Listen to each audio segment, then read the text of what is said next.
نہیں کہا جا سکتا ہو وہ جملہ انشائیہ کہلاتا ہے۔ جیسے یہاں مثال دی ہوئی انہوں نے انصر، مدد کر، تو اب کسی کو حکم دیا جا رہا ہے کسی بھی کام کا، ایسے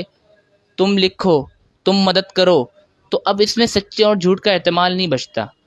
کہ اگر کسی کو کسی نے کہا کہ انصر تم مدد کرو، اور اگر وہ سامنے سے کہے نہیں نہیں تم جھوٹ بول رہے ہو، تو یہ اس کا کوئی معنی نہیں ہوا، اس کا کوئی محل نہیں ہوا یہ بولنے کا، اور یہاں سچ اور جھوٹ کی بات ہی نہیں آتی، کیونکہ وہ ایک بندہ حکم کر رہا ہے، تو اس میں سچ اور جھوٹ کا معنی بنتا ہی نہیں، تو پتہ چلا یہ جملہ انشائیہ ہے۔ اسی طرح کوئی دعا کر رہا ہو، کوئی التجا کر رہا ہو، کوئی تمنا کر رہا ہو، تو یہ سب بھی انشائیہ کی اقسام میں آتا ہے۔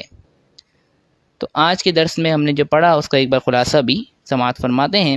کہ انسان جو بات بولتا ہے اسے لفظ کہتے ہیں، پھر وہ جو بات کہی گئی دو چیزوں سے خالی نہیں ہوگی، یا تو بے معنی ہوگی یعنی اس کا کوئی معنی نہیں ہوگا، یا تو با معنی ہوگی جس کا کوئی معنی ہوگا۔ اگر تو بے معنی ہے اسے مہمل کہتے ہیں، اور اگر با معنی ہے اسے موضوع یا مستعمل کہتے ہیں۔ پھر اسی طرح موضوع کی دو قسمیں بیان ہوئی، مفرد اور مرکب۔ اکیلا موضوع لفظ ہو تو اسے مفرد یا کلمہ کہتے ہیں، اور ایک سے زائد موضوع الفاظ کا مجموعہ ہو تو اسے مرکب کہتے ہیں۔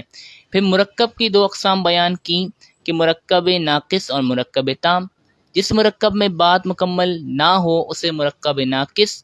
یا مرکب غیر مفید کہتے ہیں، جیسے ماء البحر ولد صغیر، سمندر کا پانی، چھوٹا بچہ۔